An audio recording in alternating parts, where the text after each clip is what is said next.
എനിക്ക് പെൺകുഞ്ഞ് വേണ്ട. ഈ കുടുംബത്തിൽ ഒരു ആൺകുഞ്ഞ് വരാനാണ് ഞാനും എന്റെ കുടുംബം ആഗ്രഹിച്ചത്. അതേ ഇവിടെ നടക്കൂ. ആണായാലും പെണ്ണായാലും എന്തായിക്കാ, നമ്മുടെ കുഞ്ഞല്ലേ. ഈ കുടുംബത്തിൽ ആദ്യത്തെ കുട്ടി ആണായിരിക്കണം. അതിൽ ഒരു മാറ്റം വരാൻ പാടില്ല. അതെങ്ങനെയാ? നിക്കാഴ്ച പെണ്ണാദ്യം നന്നാവണം, അല്ലെങ്കിൽ കുടുംബത്തിൽ ഇതുപോലുള്ള ഒരുപാട് ദോഷങ്ങൾ ഉണ്ടാവും. എന്തൊക്കെയായാലും കുഞ്ഞിനെ പടച്ചോൻ തരുന്നതല്ലേ ഇക്ക. അപ്പൊ 2 കൈ നീട്ടി സ്വീകരിക്കണ്ടേ? ഞാൻ ഒരു കുഞ്ഞിനെ കൂടെ പ്രസവിച്ച് എന്നാ പോരെ? അതും പെണ്ണാണെങ്കിൽ നീ എന്നെ ധിക്കരിച്ച സമയം കളയാതെ ഇതിനെ കളയുന്നോ, അതോ ഞാൻ നിന്നെ തലാക്ക് ചൊല്ലണോ? ഭർത്താവിനോട് എതിർത്ത് സംസാരിക്കുന്ന പാടില്ലെന്ന് അറിയില്ലേ നിനക്ക്? ഇപ്പോ തന്നെ നീ നിന്റെ സ്ഥാനം മറന്നാണ് എന്നോട് സംസാരിക്കുന്നത്. ഈ കുഞ്ഞിന്റെ ജെൻഡർ നോക്കുന്നതേ നിയമപരമായിട്ട് കുറ്റമാണ്. നിങ്ങൾ മാത്രമല്ല, നിങ്ങളുടെ ബന്ധുവോ ഡോക്ടർ ഉണ്ടല്ലോ, അവരും കൊടുക്കും. ഓ, നീ എന്നെ നിയമം പറഞ്ഞു പഠിപ്പിക്കാറ്.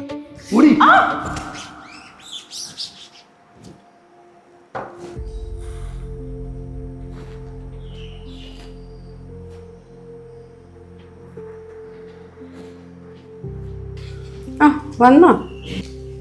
എന്താ ഉമ്മച്ചിയുടെ പാത്തുവിന്? ഉമ്മ സ്കൂളിലെ ടീച്ചർ പറഞ്ഞു മൈ ഫാദറിനെ കുറിച്ച് എഴുതാൻ. ആ വരുണാണെങ്കിൽ ഞാൻ ഒന്നും എഴുതാത്തോണ്ട് ആ വരുൺ എന്നെ കളിയാക്കി. നീ എന്താ നിന്റെ ഉപ്പയെ കുറിച്ച് എഴുതാത്തെ? എനിക്ക് ഉപ്പയും ഉമ്മയും എല്ലാം ഉമ്മച്ചിയല്ലേ. നീ നിന്റെ ഉപ്പയെ കുറിച്ച് എഴുതിയ പോരായിരുന്നോ മോളെ? എന്താണ് ചൂടേറിയ ഒരു ചർച്ച?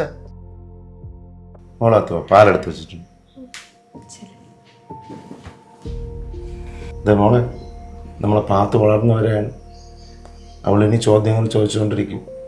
നീ എത്ര ഒഴിവാക്കിയാലും അവൾക്ക് സംശയങ്ങൾ കാണും. ഒരു കൊച്ചു വളരണേനെ അതിന് ഉമ്മ ഉള്ളതുപോലെ ഉപ്പയും വേണം. അതുകൊണ്ടാണ് നിന്റെ കൂടെ ഞാൻ മറ്റൊരു നിക്കാഹിന്. ഇപ്പം മതി, അതിനെക്കുറിച്ച് ഇനി ഇവിടെ സംസാരിക്കണ്ട. ഒരു നിക്കാഹ് കഴിച്ചിട്ട് തന്നെ ലൈഫിൽ മൊത്തം ഞാൻ അനുഭവിച്ചു. ഇനി ഒരെണ്ണം കൂടെ താങ്ങാൻ എനിക്ക് വയ്യ. എല്ലാവരും ഒരുപോലെ ആവില്ല മോളെ. ഒരു അവസരം കൂടെ കൊടുക്കണതിൽ തെറ്റില്ല. വേണ്ടുപ്പ, എനിക്ക് പാത്തുണ്ട്, അവക്ക് ഞാനും, പിന്നെ ഞങ്ങൾക്ക് ഉപ്പയില്ലേ, അത് മതി. മോളെ ചായ അവിടെ കൊടുക്കും.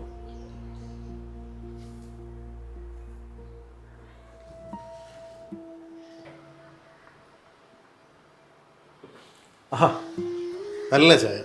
എൻ്റെ മോക്ക് നല്ല കൈപ്പുണ്യമാണ്. എൻ്റെ ആദ്യത്തെ ഭാര്യ ഓക്ക് അടുക്കളയിൽ കയറി വാക്കിരി ചെയ്യാൻ വേണം നല്ലൊരു ഭക്ഷണം പോലും ഉണ്ടാക്കാൻ അറിയില്ല. ഓളെ തലാക്ക് ചൊല്ലിയപ്പോഴേ വിചാരിച്ച ഇനി നിക്കാതെ കഴിക്കുന്ന പെൺകുട്ടിക്ക് നേരെ വണ്ണം എന്തെങ്കിലും വെക്കാൻ അറിയണം. അറിഞ്ഞാൽ മാത്രം പോരാ, നമുക്ക് എന്തെങ്കിലും ഉണ്ടാക്കി തരാനുള്ള മനസ്സും കൂടെ വേണ്ടേ, അല്ലേ ഈഷേ? നിക്കാവോ? ഓ, അന്നെ നിക്കാതെ കഴിക്കാൻ നമ്മൾ തീരുമാനിച്ചു. നമ്മുടെ കാര്യം മാത്രമേ പറഞ്ഞുള്ളൂ. എൻ്റെ ആദ്യം നിക്കാതെ കഴിയാൻ കാര്യം എന്ത്? അയാൾ എൻ്റെ വയറ്റിൽ കിടന്ന കുഞ്ഞിൻ്റെ ജെൻഡർ നോക്കിപ്പിച്ചു. അത് പെണ്ണാണെന്ന് അറിഞ്ഞപ്പോൾ അതിനെ കൊല്ലാൻ പറഞ്ഞു. എന്നെ കൊണ്ട് അതിന് പറ്റിയില്ല, ഞാൻ അതിനെ പ്രസവിച്ചു. അപ്പോൾ അതിനൊക്കെ കൊച്ചുണ്ടോ? അത് ബ്രോക്കർ പറഞ്ഞില്ലേ? അതൊക്കെ നമുക്ക് സംസാരിക്കാൻ പോയത്. മോള് എൻ്റെ കൂടെ നിൽക്കും, ഇടയ്ക്ക് നിങ്ങൾ വന്ന് നോക്കിയാൽ മതി. വേണ്ട വേണ്ട വേണ്ട, എനിക്ക് വേണ്ട. എനിക്ക് കൊച്ചുള്ള പെണ്ണിനൊന്നും വേണ്ട. ബ്രോക്കർ എന്നെ പറ്റിച്ചതാണ്. എനിക്ക് തലാക്ക് വലിയ പെണ്ണായാലും കുഴപ്പമില്ല. എനിക്ക് കൊച്ചുള്ള പെണ്ണേ വേണ്ട, പ്രസവിക്കാത്ത പെണ്ണേ എനിക്ക് വേണം. ഞാൻ പോകണം. ഉപ്പയ്ക്ക് ഇത് എന്തിന്റെ കുഴപ്പാ? ഇങ്ങനെയുള്ളവന്മാരെ ഒന്നും വീട്ടിൽ വിളിച്ചുകൊണ്ട് വരരുതെന്ന് ഞാൻ പറഞ്ഞിട്ടില്ലേ? ഉപ്പയ്ക്ക് ഞാൻ ഒരു ഭാരമാണെങ്കിൽ പറഞ്ഞാൽ മതി. അല്ല മോളെ, ഉപ്പയുടെ കാലം കഴിഞ്ഞ പിന്നെ നിന്റെ കാര്യം ആലോചിച്ചിട്ടാണ് ഉപ്പ കണ്ണിച്ചോരയില്ലാത്ത ഒരുത്തിൻ്റെ കൂടെയാണ് ആദ്യം നിന്നെ പറഞ്ഞു വിട്ടതെന്ന് എനിക്കറിയാം. ഉപ്പയ്ക്ക് ഇനി നിന്റെ കല്യാണം നടത്താൻ അർഹതയില്ലെന്നും അറിയാം.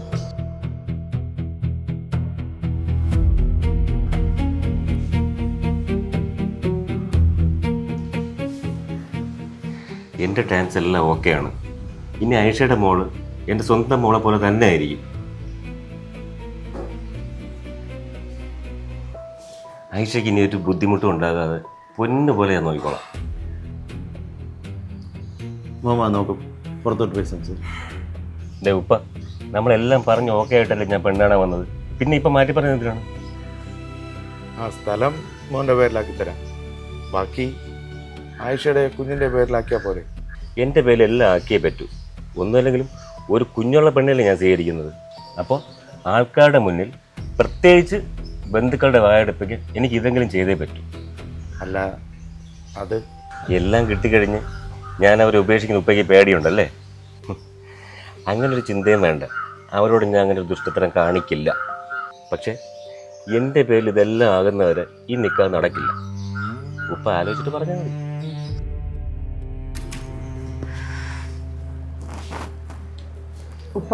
ഉപ്പ വിഷമിക്കണ്ട, അയാൾ പോട്ടെ. ഇനി ഒരാൾ എൻ്റെ ജീവിതത്തിലേക്ക് വരണമെങ്കിലേ അത് എന്നെയും മോളെ സ്നേഹിക്കുന്ന ഒരാളാവട്ടെ. അല്ലാതെ ഇങ്ങനെ വല്ലതും കണ്ടുകൊണ്ടൊന്നും വരുന്നവർ നമുക്കിനി വേണ്ട.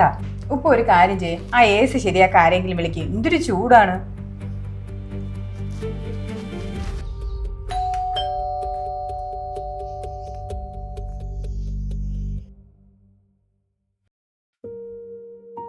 മോളെ അങ്കിള് AC ശരിയാക്കാൻ വന്നതാ. ഇവിടെ ആരെങ്കിലും ഉണ്ടോ? ആ വാ കയറി.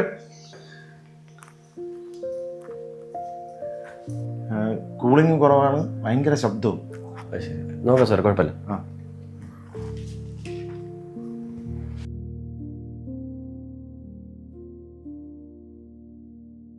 സാറേ കഴിഞ്ഞു കേട്ടോ സാറേ. ആ ചായ. ആയിഷ, നീയോ? ഇത് തൻ്റെ ഇവിടെ ആയിരുന്നോ? ആ നിങ്ങൾ തമ്മിൽ അറിയോ? ആ ഇത് അർജുൻ, എൻ്റെ ക്ലാസ്മേറ്റാ. അപ്പോൾ കാണാം കേട്ടോ. ഇവിടെ തന്നെ ഇപ്പം സോഷ്യൽ മീഡിയയിലൊന്നും കാണാനില്ലല്ലോ. അത് പിന്നെ എൻ്റെ നിക്കാഹ് കഴിഞ്ഞില്ലേ, നിക്കാഹ് കഴിഞ്ഞെന്ന് പറഞ്ഞിട്ട് പുള്ളി സോഷ്യൽ മീഡിയ പൊട്ടിച്ചോ? ഫോണേ ഏറിപ്പോയി.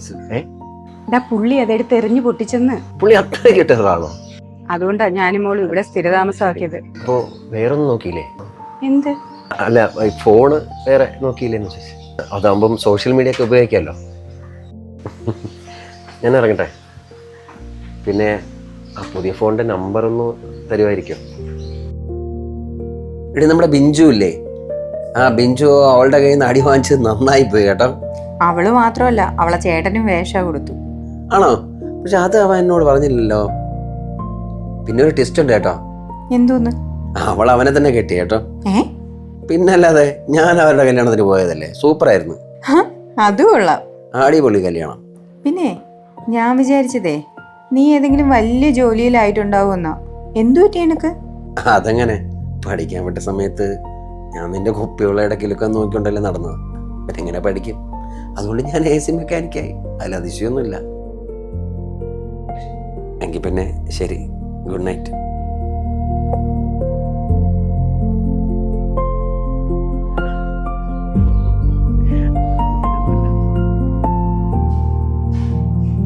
ഇല്ല അങ്ങനെ പറഞ്ഞിട്ടില്ല.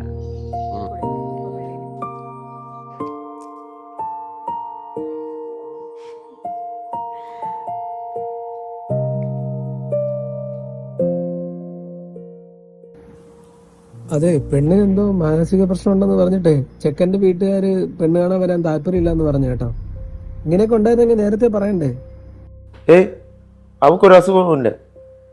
ഇത് എൻ്റെ മോളിൽ നിക്കാഹ് മുടക്കാൻ വേണ്ടി ഓരോരുത്തർ പറഞ്ഞുണ്ടാക്കുന്നതാണ്. അവരോട് ഞാൻ സംസാരിക്കും.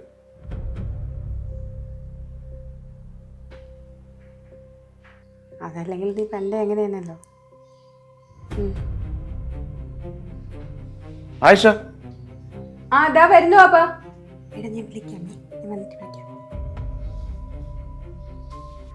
നിനക്ക് ഈയിടെയായിട്ട് നല്ല മാറ്റം കാണുന്നുണ്ടല്ലോ. ഫോണിൽ ചിരിച്ച് കളിച്ചൊക്കെ സംസാരിക്കുന്നുണ്ട്. ആരുടെയാണ് നീ സംസാരിക്കുന്നത്? ഓ അത് അർജുനാ പാപ്പാ. അന്ന് AC എന്നൊക്കെ വന്നില്ലേ എൻ്റെ കൂടെ പഠിച്ചേ? ഓ അവനാണോ? നീ കുറേ നാൾക്ക് ശേഷം ചിരിച്ച് കാണുന്നത് എനിക്ക് സന്തോഷം തന്നെ. പക്ഷേ അവൻ വേറൊരു മതസ്ഥനാണ്. നിങ്ങളുടെ കൂട്ട് വഴിമാറിപ്പോകാതിരിക്കാൻ നീ സൂക്ഷിക്കണം. അങ്ങനെ ഉണ്ടായാൽ അങ്ങനെ ഉണ്ടാവരുത്.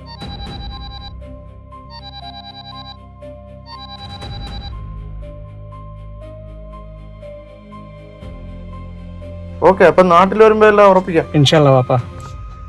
ആ ആയിഷ ഓക്കെ അല്ലേ? അവൾക്ക് മോളെക്കുറിച്ചാണ് ടെൻഷൻ. വേറൊരാൾ മോളോട് എങ്ങനെയായിരിക്കും എന്നാണ്. ആയിഷയുടെ മോൾ എൻ്റെയും കൂടെ മോളല്ലേ. പിന്നെ നിക്കാഹ് കഴിഞ്ഞ് നമ്മളെല്ലാവരും ദുബായിക്ക് പോകുന്നുണ്ട്. അവിടെ നല്ലൊരു സ്കൂളിൽ തന്നെ അവളെ ചേർക്കാം. അത് മതി മോനെ. ബാക്കി നമുക്ക് വരും ദിവസങ്ങൾ തീരുമാനിക്കാം. ഓക്കെ പാപ്പാ.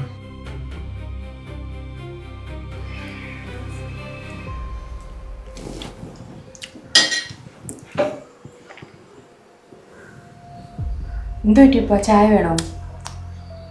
ഒന്നുമില്ല. ഞാൻ ആ ദുബായക്കാരനെ കുറിച്ച് അന്വേഷിച്ചപ്പോഴേ അവൻ്റെ ഡൈവോഴ്സ് കഴിഞ്ഞിട്ടില്ല. പക്ഷേ നമ്മളോട് അവൻ കള്ളം പറഞ്ഞു. അവൻ്റെ സ്നേഹമൊക്കെ കണ്ടപ്പോൾ ഞാൻ അവനെ വിശ്വസിച്ചു. ഒരു വട്ടം നമ്മളൊരു അബദ്ധത്തിൽ പോയി വീണു. നമ്മൾ ഇനിയും സാരമില്ല, നമുക്ക് വേറെ നോക്കാം. ഇനിയെല്ലാം നല്ലപോലെ ആലോചിച്ചിട്ട് തീരുമാനിച്ചു. സാരമില്ല.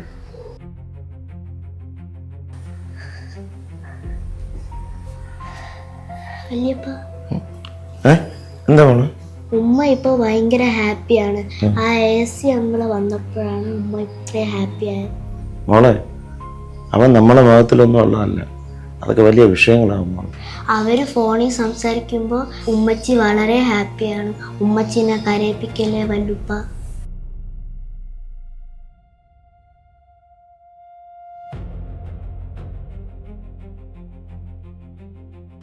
ഹലോ, ആ ഞാൻ ഐഷയുടെ ഉപ്പയാണേ.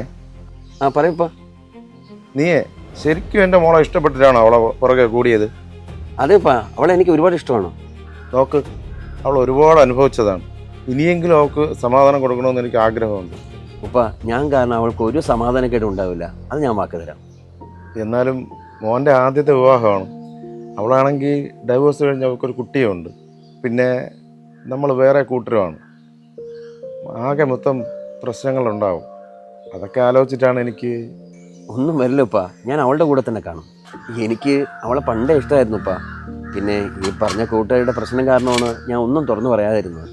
എന്നിട്ട് എന്തുണ്ടായി ഉപ്പ? ഇനി വേറെ അവളെ കെട്ടിച്ച് കൊടുക്കുന്നതിന് പകരം എനിക്ക് തന്നെ കെട്ടിച്ച് തരുന്നതല്ലേ ഉപ്പ നല്ലത്. പിന്നെ മോളും സേഫായിരിക്കും, അവൾക്ക് സന്തോഷമായിരിക്കും ഉപ്പ. പിന്നെ ഞാൻ കാരണം അവൾക്ക് ഒരു സമാധാനക്കേടും ഉണ്ടാവില്ല, അത് ഞാൻ വാക്ക് തരാം.